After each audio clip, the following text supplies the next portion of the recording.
Hi, it's Dave T here, and I'm just going to give a run through of the new XLS template functionality in EFM. Principally today I'm looking at the functionality as used with the move pack creation for moves, but this functionality can be used for other purposes such as highly customized reports output to Excel. Okay, so basically in terms of the moves planning module, we've modified the produce move documentation tab so that we now have these XLS move sheets options that we notice here. We've got a list of different options. So the list here is based on the contents of the XLS templates folder of any XLSX files with a prefix of MPAC. So here we see we've got summary, checklist, desk labels and crate labels. So to have a look at one of these, we have these open already. So if I go to the first one, which is the summary sheet. Now this can be highly customized. This is a very simple one at the moment. So we have some general text, and notice here we have a little chevron in the top right corner of the cell which indicates that there is a note. So this is a standard note, so you just go edit note and you can create these. And here we have the first of our customized options where we put the note which says star src star, so for source equals, and then we have a SQL statement, and you notice that we have a variable within the tilde characters which is key ID. So all of these, so the XLS template routine is always called with a key ID, so in this case it's going to be the ID of the move is passed. So here we have a source, and this sets up a general record set as it reads this XLS file. Then further down we just have normal fields where we have tilde and the field name. So you could put something like this where you have test or whatever, some text, and then the field variable, and basically this portion is going to be replaced with the value that's in the coming from the field from the SQL. Okay. Also we have another function, so again this is a notes tab, so we can use this to edit notes, and we have star SQL val star equals, and here you can just put a simple SQL statement that gets a numeric value, and again we have the tilde key ID tilde.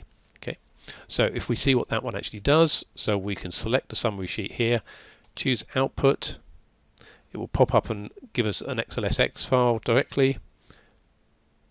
And you see how it has modified it. It removes all of the notes, and it's changed the move ID from tilde move ID you saw before to the actual move ID. It's put the description in here, and it's actually run this SQL statement and given us a number of 10 for the number of moves. Okay, so this is the first simple one where you're just getting a record set of a single record and using it to populate the spreadsheet, and the spreadsheet can be as large as complex as you like. It can also have multiple tabs or multiple worksheets in the spreadsheet, and each one would be used in the same way. So the next level we've got is we can go to MovePack 2, another example one. So here we have a number of things going on. So the first thing is we have a star src ms star equals, which is again a SQL selection.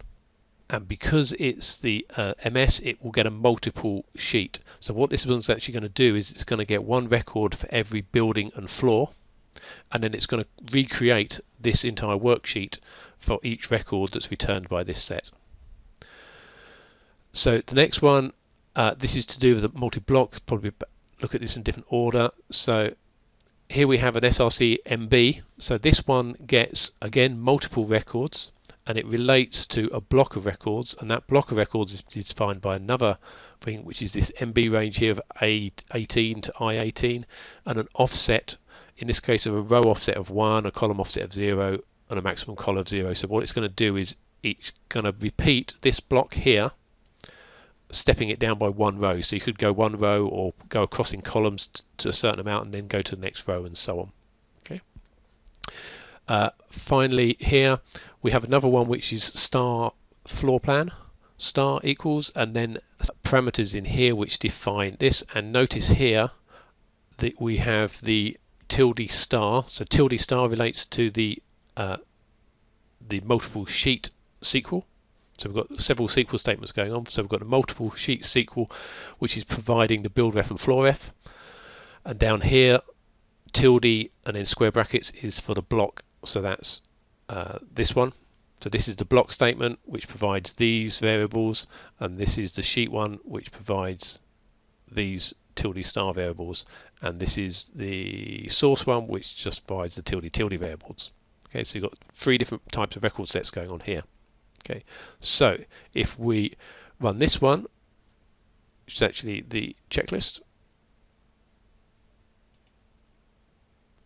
again gives us a spreadsheet straight away. It's pretty quick. And what this has done is again all of the note tabs get removed. What it's done is it's created two sheets, so that's that multiple sheet SQL, giving us one sheet per building. Okay. I neglected to mention over here there was an additional tab which is image, so you can actually insert an image, and again it's using the SQL data to define the building photo. Okay. So what this has done is inserted an image of this particular building. It is inserted a floor plan related to the floor plans. It's got the records related to the floor plan for this sheet, and it's repeated that block of records, in this case 2 times, and it's just put the standard information up here. And then on this one, same thing again, but it's looking at a different floor because the multiple sheet SQL is giving it AH01 for one record for this sheet, and so we're looking at this side, Unicorn 01 for this sheet. Okay. So next level of what you can do, let's look at another template one, which is number 3. So here we have star src mb. Okay, so that's the multi-block, and notice we're using the tilde square bracket for the field names because it's coming from that one. And then again we're looking at b3c7, so it's this block, and then we're doing a row offset of 6 and a column offset of 3, so it's going to copy this block 3 across, so it's kind of to here, and then it's going to go 6, and then after it hits a maximum column of 8, it's going to go down several rows to here.